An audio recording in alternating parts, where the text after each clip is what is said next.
Vamos a la escritura, por favor, acompáñeme. Salmo capítulo 32. Voy a leer el versículo 8 y el versículo 9 cuando usted lo tenga listo. Amén, hermano. Bien, leemos la palabra del Señor. Salmo 32, verso 8 y 9. Te haré entender y te enseñaré el camino en que debes de andar. Sobre ti fijaré mis ojos. No seas como el caballo, aleluya, o como el mulo sin entendimiento, que han de ser sujetados con cabestro y con freno, porque si no, no se acercan a ti. Amén. Dejémoslo hasta ahí. Leí estos dos pasajes, sin embargo, no podríamos lograr entender lo que el Señor escribe en estos dos pasajes si no hacemos referencia al capítulo en realidad y el propósito del capítulo. El Salmo 32 es uno de los 3 capítulos del libro de los Salmos que tiene la perspectiva más completa del efecto del pecado en la vida de una persona. El Salmo 32, el Salmo 36 y el Salmo 51 muestran cómo el pecado tiene un efecto nocivo, perjudicial y mortal en la vida de los creyentes. Y entonces en este salmo David, porque lo escribe David, él da a entender cómo el pecado había logrado afectar ya su vida. Y él empieza a decir, por ejemplo, si vamos un poquito al verso 3 y 4 del Salmo 32, nos damos cuenta que David dice, por ejemplo, mientras callé, se envejecieron mis huesos, dice, en gemir todo el día, porque de día y de noche se agravó sobre mí tu mano, se volvió mi verdor en sequedades de verano. Los comentaristas creen que David escribió este salmo después de la experiencia que había tenido de ocultar el pecado con Betsabé. Lo oculta y después es perdonado por el Señor y todo eso, pero de esa experiencia David parece ser que escribe este capítulo 32 del libro de los Salmos. Pero en ella quedó plasmado y quedó escrito cómo el pecado había logrado minar su vida interna. Y entre las cosas que él dice es que sus huesos se habían envejecido y había caído en un estado tan grave que se le iba a engemir el día y la noche. Se le iba a engemir.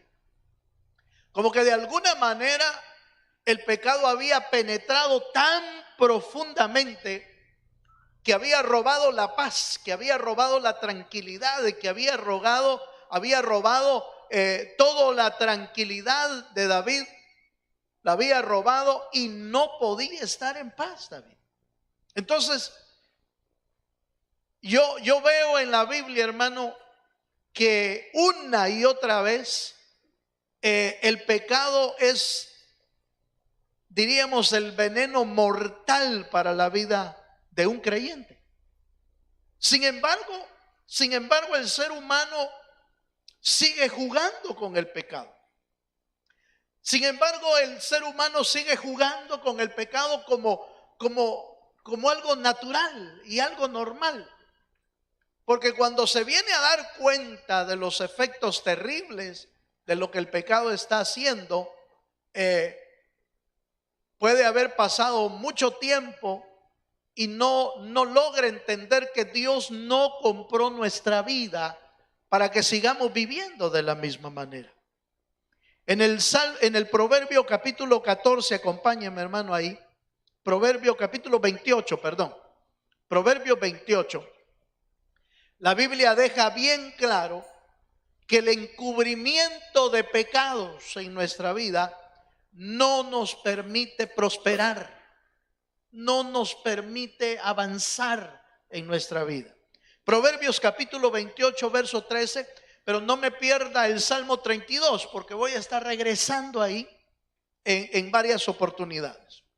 Proverbios capítulo 28, versículo 13, dice: el que encubre sus pecados no prosperará, mas el que confiesa y se aparta alcanzará, ¿qué dice hermano? Misericordia.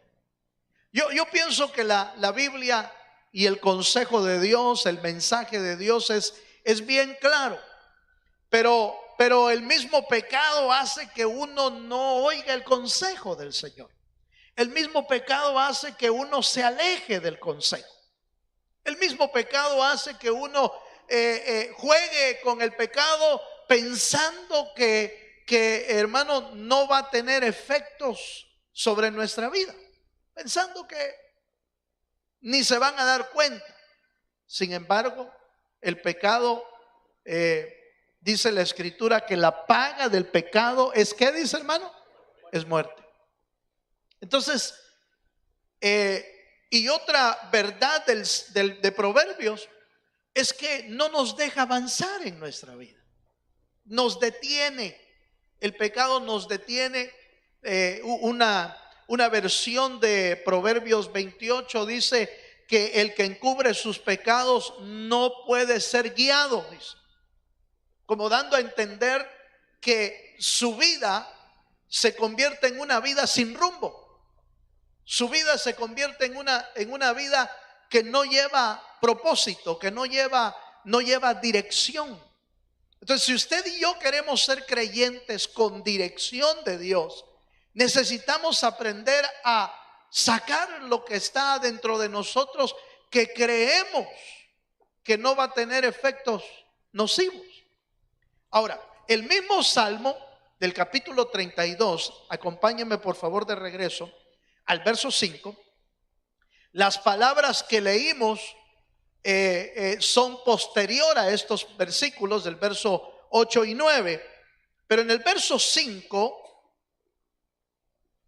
David trata la problemática del pecado que había vivido, y entonces logra entender por Dios este versículo 32 verso 5. ¿Lo tiene? Salmo 32 verso 5 dice: mi pecado te declaré y no encubrí mi iniquidad. Dije, confesaré mis transgresiones a Jehová, y tú perdonaste la maldad de mi pecado. ¿Cuántos dicen amén? Note por favor que el 3 y el 4 habla de lo terrible que había sido guardar el pecado. Mis huesos se envejecieron, tenía gemir de día y de noche, tu mano se agravó sobre mí, y todo lo que era verde y fructífero se volvió en sequedad de verano. Así había afectado el pecado la vida de David. ¿Cuánto tiempo había pasado así? Bueno, pasó un buen tiempo. Pasó un buen tiempo. Sin embargo, cuando logró entender que se podía salir de esa situación a través de la confesión de pecados, entonces encontró la libertad y la sanidad que David experimentó después de esa confesión. Ahora, entonces el Salmo no solamente enseña lo nocivo que es el pecado, sino la importancia de aprender a sacar, hermano, nuestros pecados delante de Dios confesándolo. ¿Para qué? Para que podamos ser libres, para poder alcanzar misericordia. ¿Cuántos dicen amén? Fíjese, hermano, que pensando en este pasaje y de la importancia de aprender a tener una disciplina de confesión, vino a mi mente, quizás no sé el mejor ejemplo, pero vino a mi mente cómo en lo natural la misma creación y el mismo cuerpo nos enseña que aún inconscientemente pero programado, el cuerpo del ser humano por naturaleza desecha lo que ya no sirve. ¿Sí o no? Por la naturaleza. Y no lo hacemos conscientemente, sino que el organismo y el cuerpo ya está programado para eso. Ya está programado para comer, que eso obviamente nos gusta a todos, aleluya.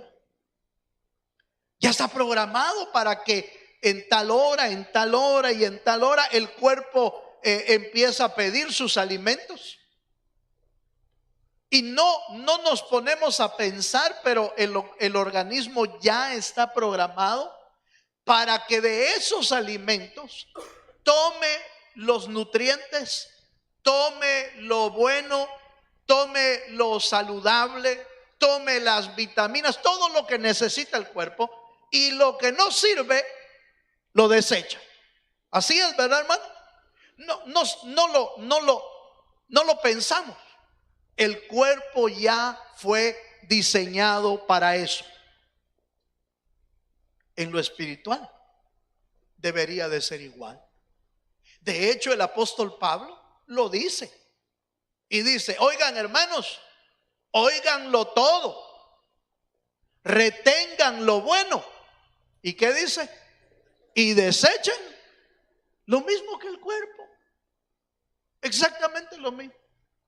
En lo espiritual, ahí está hablando de lo que oímos, por supuesto.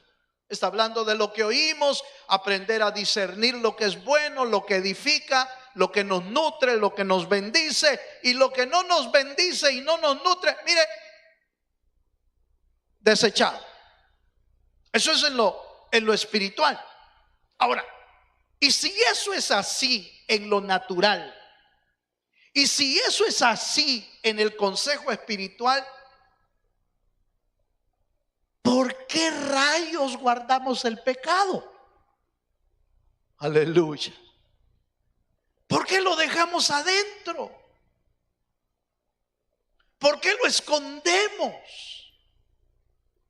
¿Por qué lo mantenemos por meses y por años guardado en nuestra vida, dejando y permitiendo que el pecado esté dañando nuestra vida espiritual, cuando lo único que tenemos que aprender es aprender a confesar nuestros pecados delante del Señor y decirle: Señor, yo saco a luz y a vergüenza lo que me está dañando?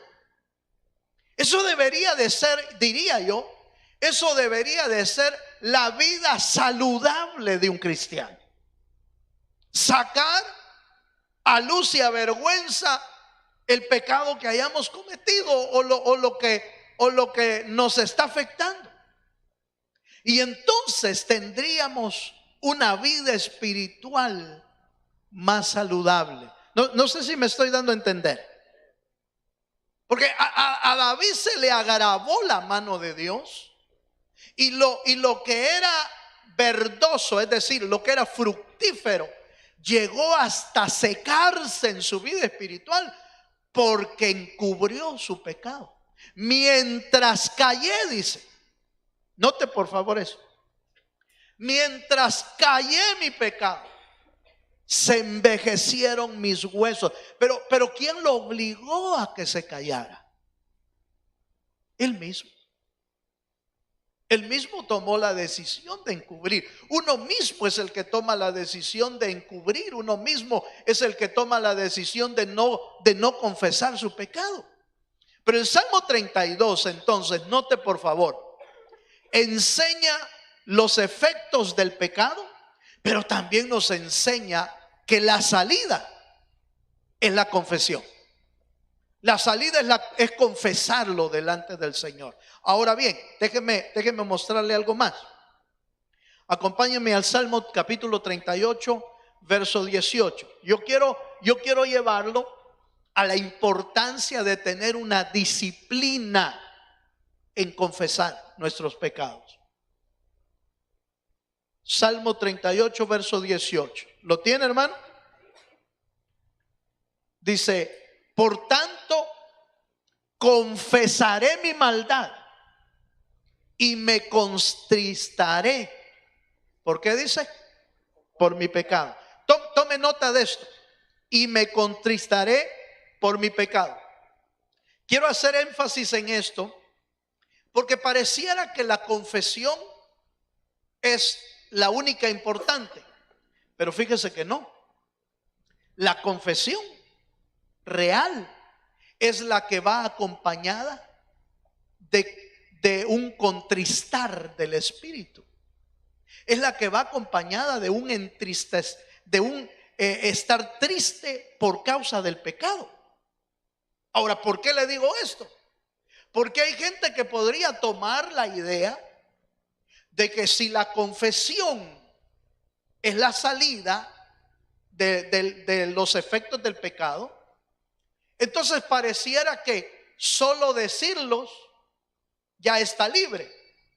Pero resulta que no. La confesión eficaz, la confesión que Dios toma por buena, es la confesión que va acompañada de tristeza del espíritu. ¿Sí me estoy dando a entender? Porque si no, mire, hermano, como el ser humano es terrible, hermano, aleluya. El ser humano es tan terrible que entonces, si la confesión fuera solamente la salida, entonces lograríamos hacer lo que hacíamos antes. Por mi culpa y mi gravísima culpa. Aleluya. ¿Sí se acuerda de eso? Iríamos allá como lo hacíamos antes, cada domingo, cada martes, cada jueves, y nos golpearíamos el pecho y mi culpa y mi gran culpa, pero en realidad nunca tenía efecto porque no iba acompañada de la tristeza real de haber, oiga esto, hermano, de haber entristecido a Dios con nuestro pecado. Entonces el salmista en el Salmo 38 le agrega: mi pecado te confesaré, Señor, mi pecado te declararé, pero lo haré con tristeza de mi alma. ¿Cuántos me están entendiendo? La disciplina de confesión de pecados no puede ser una costumbre nada más. Por eso yo creo que le mencioné en alguna ocasión en uno de los mensajes que estábamos compartiendo, le comenté la importancia de que aún en la cena del Señor tomemos, hermano, ese acto de fe de la cena del Señor con la seriedad suficiente que se merece. Con la seriedad que se merece. ¿Sabe por qué, hermano? Se lo puedo decir con toda libertad. Como no han venido todos, se lo voy a decir. Como yo estoy aquí adelante, hermano, entonces yo puedo ver todo lo que usted hace, todo lo que el pueblo hace. Yo puedo distinguir algunas cosas, algunos movimientos. Y cuando a veces tomamos la cena del Señor, yo veo que algunos están zumbando, hermano. Yo veo que algunos están zumbando. ¿Sabe por qué? Porque están con el pan y el vino en la mano y comiendo chicle. Aleluya. Están con el pan el pan y el vino en la mano y están jugando con el que está a la par. Están bromeando. Están risa y risa entre los dos. Y uno dice, yo digo desde aquí arriba, ¿sabrán lo que están haciendo? ¿Sí me estoy dando a entender? Suena un poquito así, pesado. No sé si suena pesado, pero de todos modos, no vinieron los que lo hacen. Entonces no hay problema. Pero yo me doy cuenta desde aquí. Cuando algunos están jugando, otros están riendo, otros están en otra cosa. Hermano, en la cena del Señor. Yo no sé cómo lo vea usted, pero para mí la cena del Señor, además de ser una ordenanza bíblica, de las únicas dos que están en la Biblia. En la Biblia las únicas dos ordenanzas que aparecen son la cena del Señor y el bautismo. Son las únicas. Las dos importantísimas.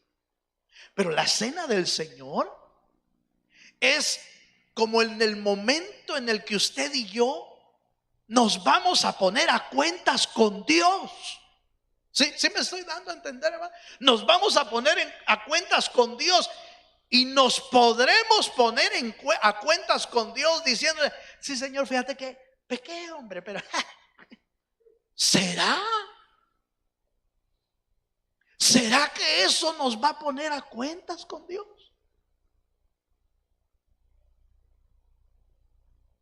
Porque, ojo con esto, si yo me doy cuenta desde aquí arriba, ¿usted cree que Dios se está dando cuenta? Por supuesto que sí. Por supuesto que se está dando cuenta. Ahora, y hermano, y entonces, ¿por qué no dice usted? Si es que cada uno examínese a sí mismo, dice la Biblia. Yo no lo puedo examinar. Yo ahorita estoy aprovechando porque no vinieron. Pero la verdad es que la Biblia dice, cada uno examínese a sí mismo y tome del pan y de la copa. Porque es nuestra oportunidad de ponernos a cuentas con el Señor. Y lo que debería de ser una ceremonia llena de arrepentimiento, a veces solo fue un pedazo de pan y un traguito de vino. Mírenlo serio. Mírenlo serio. Entonces, con razón, hermano, la prosperidad de Dios no viene a la vida de la persona. Si realmente la confesión de pecados no es como Dios quiere que lo hagamos.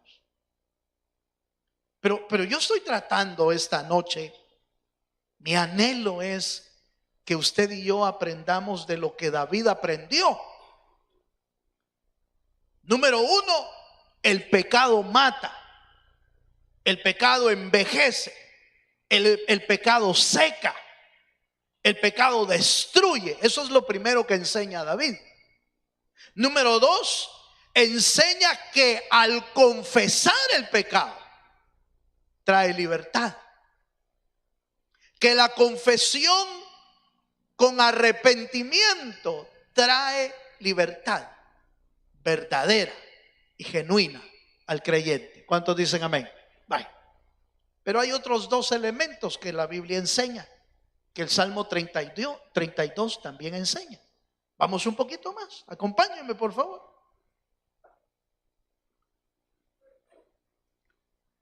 En el Salmo 32, verso 8. Ahora sí. Ahora voy a ir al verso que leímos, porque ahora vamos a lograr entenderlo. Ya entendiendo esas dos partes, ahora vamos a ir al verso 8.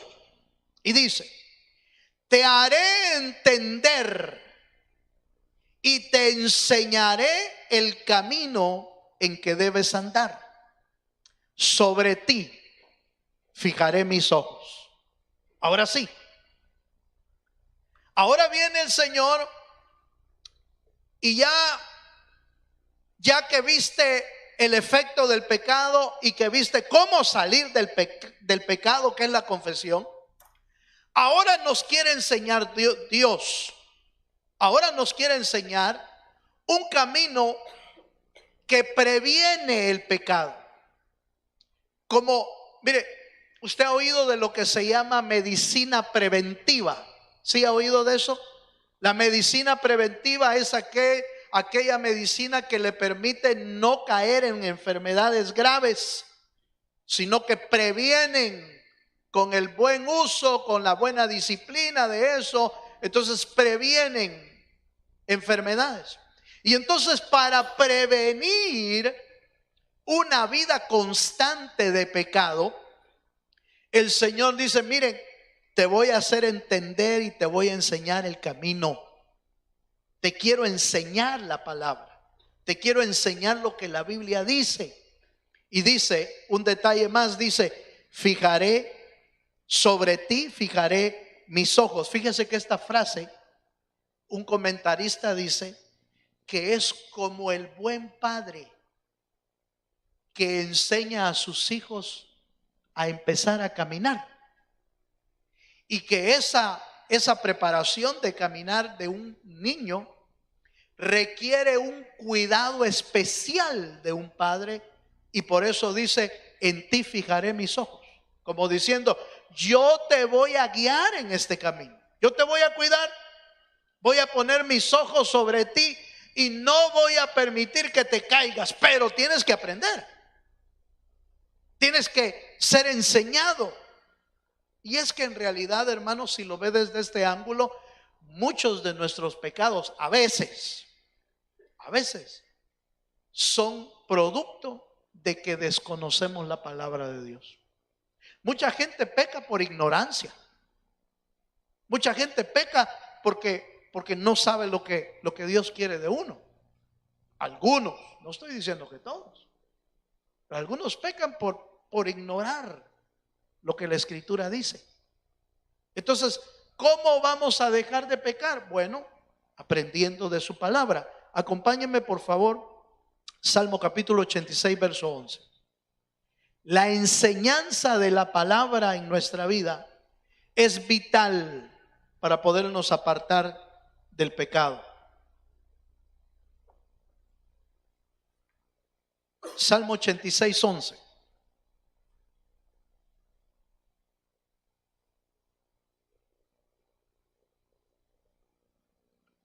¿Lo tiene, hermano?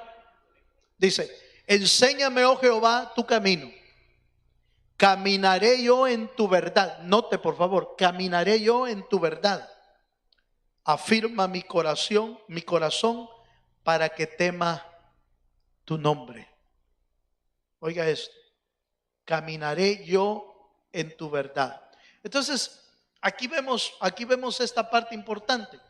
Ya nos enseñó David en el Salmo, nos enseñó que hay que aprender a confesar. Pero también es importante saber, hermano, cómo caminar en las cosas de Dios, cómo caminar en la verdad del Señor. Hace poco estábamos llevando a cabo una actividad aquí de 3 días, buscando orar, buscando interceder, buscando pelear una batalla espiritual, esto y lo otro. ¿Por qué lo estábamos haciendo? Porque mucho pueblo desconoce, hermano.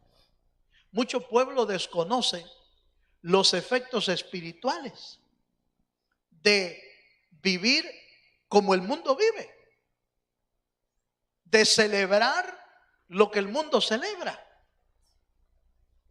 Mucha gente desconoce los efectos espirituales de participar en fiestas paganas. Hermano, ¿y será malo que me vista de brujo? Dice: y será mal. Pero es que como yo he visto, entre comillas, ¿va? Es que como yo he visto que en otras iglesias celebran. Lamentablemente, ¿va? Lamentablemente, algunas iglesias lo que han hecho es cambiar un tipo de fiesta por otra fiesta. Nosotros no debemos pretender cambiar una fiesta del mundo por otra fiesta. Debemos cambiarla por la verdad de la palabra. ¿Qué es lo que dice la palabra? ¿Qué es lo que dice la escritura? Y mucha gente cae y participa por ignorar lo que la palabra dice. Por eso entonces la Biblia nos dice que Él nos enseñará el camino y va a tener el cuidado suficiente. Como un padre vela y mira por sus hijos cuando está empezando a caminar, así el Señor va a poner sus ojos sobre nosotros. Pero el que quiere aprender,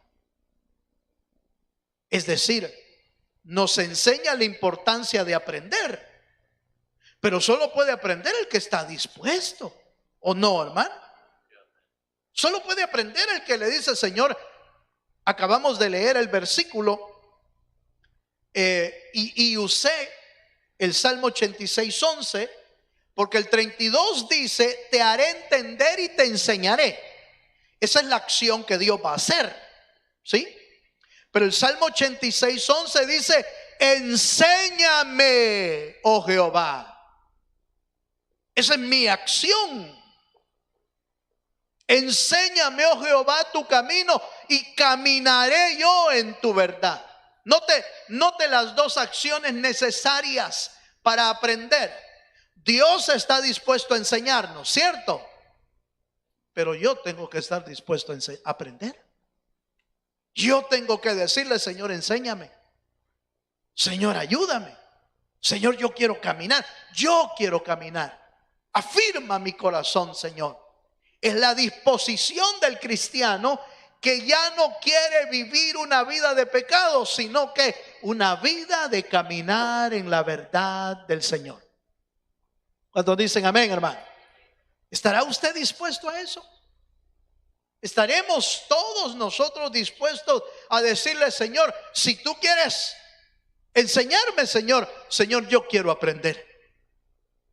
De hecho, la palabra discípulo significa uno que aprende. Eso es lo que significa la palabra discípulo. Uno que tiene la disciplina de aprender. Uno que está dispuesto a aprender de su maestro. Entonces los creyentes tenemos que tener la disposición de decirle: Señor, enséñame. Enséñame tu palabra. Enséñame tu camino. Señor, ya no quiero errar. Cuando nosotros tomamos nuestros propios caminos, hermano, nos equivocamos. Cuando nosotros tomamos nuestras propias decisiones, nos equivocamos. El Señor quería que fuéramos por un lado y tomamos otro. ¿Por qué? Porque lo hicimos como nosotros queríamos. Pero Dios quiere enseñarnos su camino. ¿Cuántos dicen amén? Amén, hermano. Y por último, el último consejo está un poquito más cruel. Porque Dios sabe, Dios tiene bien claro que hay muchos de los creyentes que pecan o pecamos por ignorancia, porque no conocíamos lo que Él quería de su palabra. Pero hay otros que pecan no por ignorancia, sino por rebeldía. Y eso es peor. Pecar por ignorancia es una cosa, pero pecar por rebeldía es otra cosa. Y sabiendo Dios de la rebeldía humana, entonces usa el siguiente versículo. Salmo 32, verso 9. Que parece algo de maltratada, ¿verdad? Pero dice: no seáis como el caballo o como el mulo. Aleluya. ¿Lo tiene? Salmo 32, 9. No seáis como el caballo o como el mulo, sin entendimiento, que han de ser sujetados con cabestro y con freno, porque si no, no se acercan a ti. Hermano, este libro fue escrito hace más de 2000 años. o por lo menos 2000 años. Y ya el mulo era terco.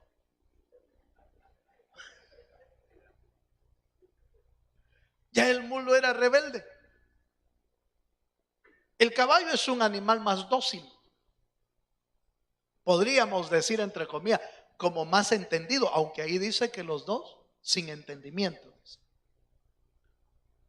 El caballo tal vez no sea tan rebelde, pero es, allá en El Salvador dicen arisco. La palabra arisco es que no es muy confiable. Tiene que conocerlo a uno mucho ya para que el caballo se acerque dócilmente. Pero con una persona que no conoce, normalmente el caballo no se deja ni tocar, se aleja, se va, porque es su naturaleza es de esa manera, es arisca. El mulo y la mula no, esos son medio tercos, hermano. Cuando se echan, ¿quién los levanta de ahí? Solo los que ya conocen cómo tratarlos, ¿verdad? Los logran levantar, le doblan la cola y se levanta, casi se la quiebran para que se levante, como levantan a las vacas. Cuando no se quieren levantar, ¿sabe qué es lo que hacen? Le doblan la cola, así, como que se va a quebrar, y entonces se levanta. Pero mi punto es este: Dios sabe cuán, hermano, cuán rebelde es el ser humano. Dios lo sabe, Dios lo conoce. Le da la alternativa, nos da la alternativa al ser humano de que aprendamos la palabra y que sigamos su camino en obediencia a su palabra. Pero si no, dice, bueno, entonces le pone cabestro y freno. Fíjense que, perdonen la expresión que voy a usar, hermano, pero hay creyentes que solo caminan cuando Dios le jala la correa. Aleluya. Solo caminan cuando Dios jala el freno. Se paran. Si no, no se paran.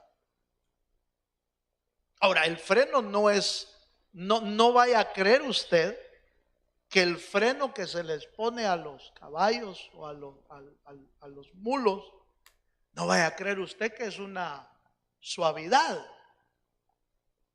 Les duele cuando lo jalan, se incrusta en la boca. Entonces el Señor nos dice, mire, nos recomienda, mire, no sean sin entendimiento. Como diciendo, vengan a mí, no porque los jalo. Vengan a mí, no porque los jalé, no.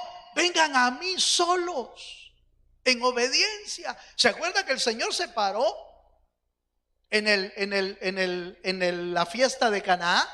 Se paró y dijo, si alguno tiene sed, venga a mí. Usted puede leer las veces que el Señor ha escrito en la Biblia, venid a mí. Y son diversas, hermano. Venid a mí los que están trabajados, venid a mí los que están cansados, venid a mí y estemos a cuentas, venid a mí. Es una cantidad de llamados de Dios para nuestra vida. Pero cuando no queremos obedecer, entonces el Señor tiene que usar freno, hermano.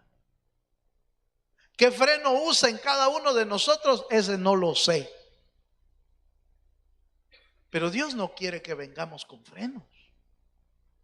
Dios quiere que seamos como los entendidos, que aprenden a través de su palabra y que le dicen, Señor, enséñame tus caminos. ¿Sí me estoy dando a entender? Yo no sé de cuáles quiere ser usted. Aleluya.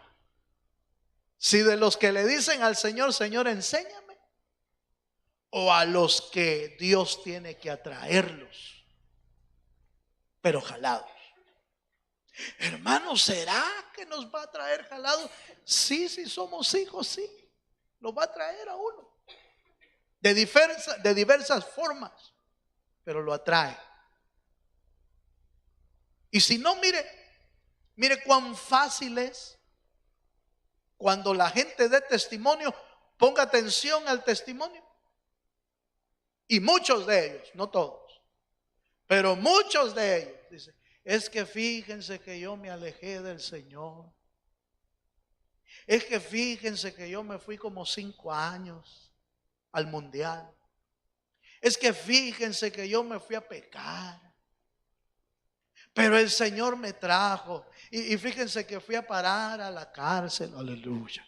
Y fui a parar al hospital. Y fui a parar a no sé dónde. ¿Por qué? ¿Por qué viene uno hasta ese momento? Porque lo trajeron con freno. Porque no quiso aprender el camino.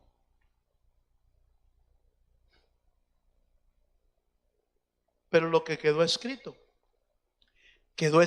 dice Primera de Corintios, allá por el capítulo 10, dice: lo que ha sido escrito, quedó escrito para nosotros, dice, para amonestarnos a nosotros, para que no pasemos por lo mismo.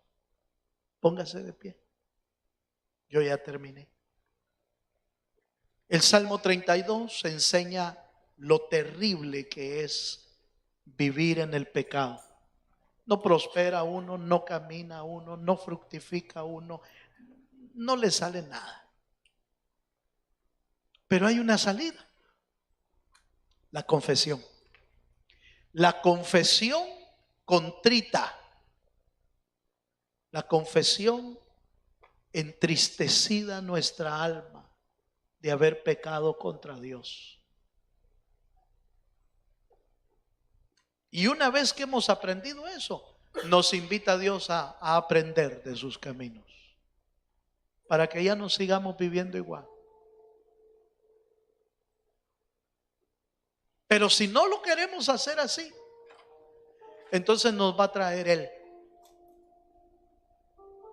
jalando nuestra vida, frenando nuestra vida. Pero como usted y yo podemos aprender esta noche de su palabra,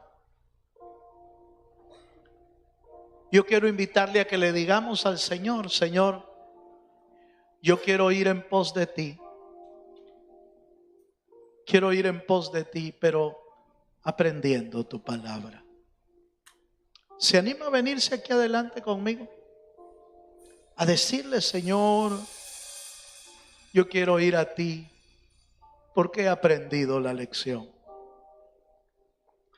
Porque he aprendido de tu palabra.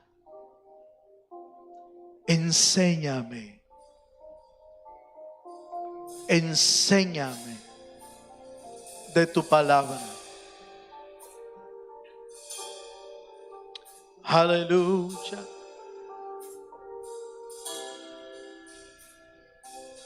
Enséñame tu palabra, Señor.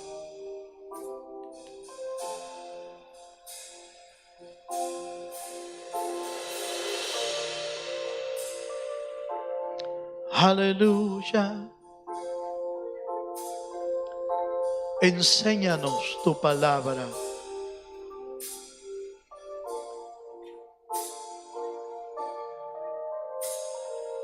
Si usted o yo hemos pecado, ahora sabemos lo que tenemos que hacer. No dejes por meses, por años, lo que hemos hecho mal. Corre a su presencia. Corre a su presencia y pidamos perdón.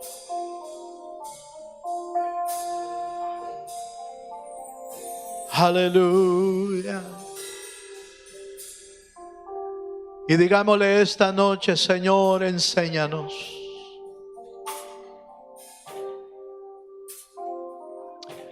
Vuélvenos diligentes a oír tu voz. Vuélvenos diligentes a aprender de tu palabra. Vuélvenos diligentes en aprender, Señor.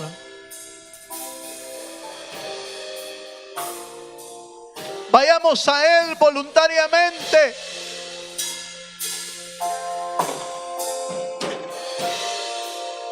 Corre a Dios sin que Él te traiga la fuerza.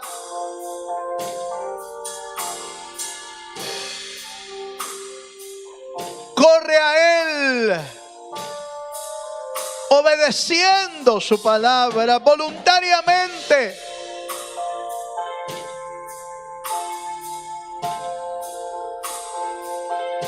Aleluya.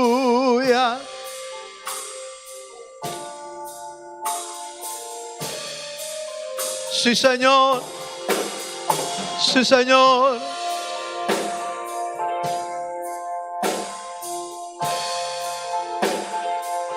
Hoy es una buena oportunidad para aprender de lo que David dejó escrito.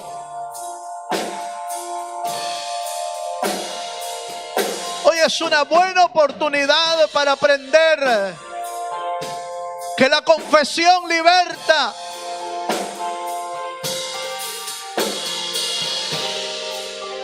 Hoy es un buen momento para aprender a sacar a luz y a vergüenza lo que está escondido en mi alma.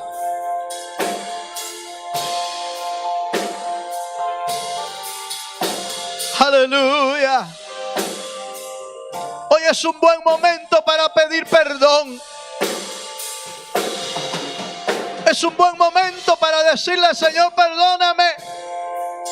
Porque el que confiesa y se aparta alcanza misericordia.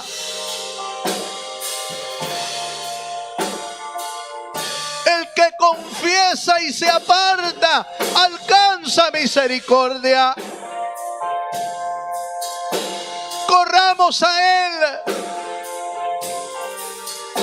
y estemos a cuentas. Aleluya. Señor, perdona. Límpianos. Purifícanos, Señor. Lávanos.